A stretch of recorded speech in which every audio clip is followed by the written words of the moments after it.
Hey, what's going on, ladies and gents?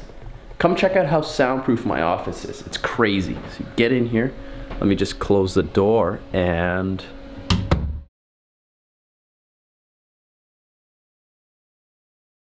I'm just messing with you. But we are going to soundproof this room. Let's go.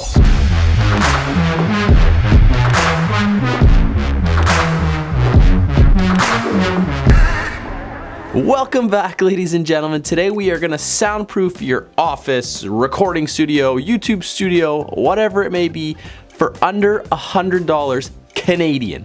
So for you beauties down in the US, it's like 75 bucks. Come to think of it, I should probably just start listing all these videos in US prices because it just sounds like an even better deal. Now, before we get started with that, I got this message recently from one of my subscribers. Hey Daniel, I bet you won't shave your beard for the next YouTube video. What do you think? I'm scared? Don't test me, man. I'll do it. I'm crazy. I feel like I'm 12 now. Anyway, so you can get a frame of reference, here's what it sounds like without soundproofing. Hey everyone, I'm Daniel. Make sure you hit that subscribe button. And here's what it sounds like with the soundproofing. Hey everyone, I'm Daniel. Make sure you hit that subscribe button. So the only difference there was that one shot had no soundproofing in the room and the second shot had the soundproofing on the walls. I didn't change the position of the microphone. I didn't change the microphone I was using. Everything stayed the same except the soundproofing, which also was a pain in the ass because I had to take it down, move it out, and then put it back in. Okay, so let's get into it. Here are the materials you're gonna need. Roxol insulation panels, which are $40 for 8 panels. Now this is like insulation, but like denser. It's a little bit more thick. It's not like that pink fluffy stuff that'll make you itchy for 3 weeks. That being said, this stuff will make you itchy, so like be smarter than me and just wear gloves when you were doing everything. It's just the whole time, you know? Second thing you're gonna need, very thin particle board. Very thin, very light. I mean, you can go heavy and get big, thick wood, but that's just gonna make it more difficult when you're trying to mount it to the walls or ceilings or whatever.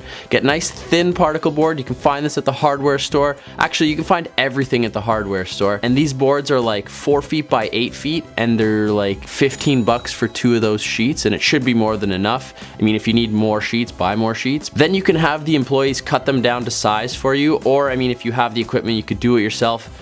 And for the love of God, if you're gonna cut it yourself, please be careful. I don't wanna get messages like, hey Dan, the soundproofing was fantastic. I lost a hand in the process, but you know, my room sounds great.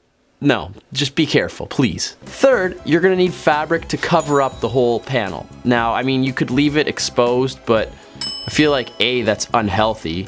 And B, like the insulation like flakes off a bit, so you're probably gonna be vacuuming like 3 times a day if that's the case. And C, it's like a vomit brown color, so yeah, get the fabric, cover it up so your room still looks nice. And finally, the least expensive part is the stuff that you're gonna use to keep this all together, be it staples, screws, hooks, whatever you may need for that. I spent about like 12 bucks on the stuff that I needed to, you know, staple the fabric on and hang it to the walls, so.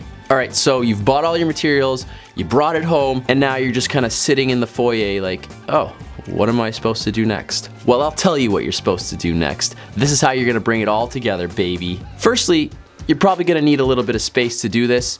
Pick somewhere that's open and relatively clean. Also, don't do it in the front foyer of your house like I did. I'm an idiot. Just learn from my mistakes, people. Learn from them. The first step in assembling these things is attaching the Roxol insulation to the actual wood panels. Use like a wood glue or even a hot glue gun. Coat that wooden panel, pop your Roxol insulation onto there, let it dry, because later on in the process you're gonna have to flip those over, and you flip them, things are going flying everywhere and there's insulation exploding throughout your house. Just glue it on nice and tight. Nice and tight, glue it on nice and strong. I don't know, just glue it on. Once that's done, you are going to get those out of the way, make sure the floor or whatever surface you're working on is clean, and you're gonna lay down your fabric. I mean, if it's not clean, your fabric is gonna be, well, dirty. So, you know, keep it clean. You don't want white fabric with splotches all over it, unless you're going for some weird Art Deco thing.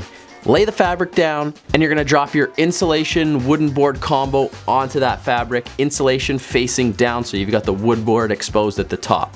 Then you're gonna pull the edges of the fabric firmly over the wooden board, but not too hard, because if you pull it too hard and too tight, you're gonna get all kinds of wrinkles on the actual insulation, because the insulation does have some give. So pull it tightly enough that it's nice and taut, but not like you're not yanking on it, otherwise it's gonna be all wrinkly, it's gonna look terrible. So once you have it firmly pulled over the edge, hold it there and staple it in place. Now, I went with a staple gun because it punctures the wood nicely. It's quick, you know, you can like bang out 3 staples in no time. I mean, you could use screws, but I feel like not only is it gonna be more expensive, it's gonna be a little bit harder to do. I think staples are the way to go in this situation.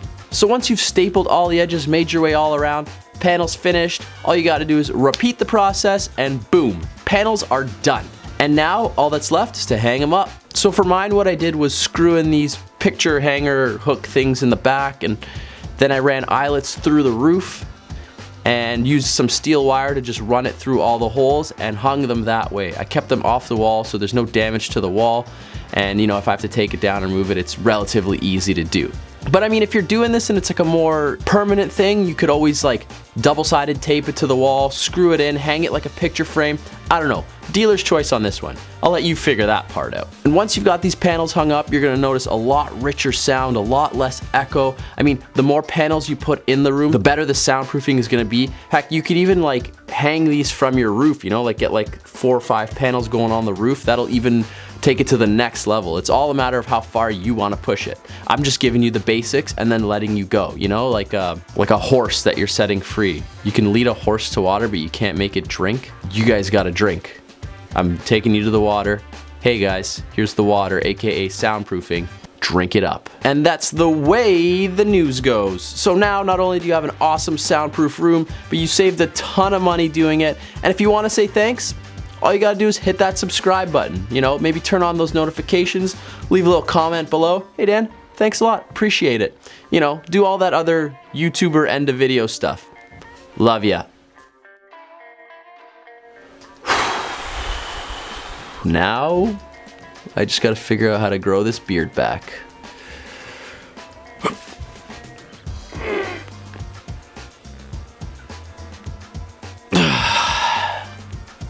Anything? You guys notice anything yet? Oh, a little bit of scruff. Maybe I just missed a spot shaving. No. I'm just gonna have to wait this one out.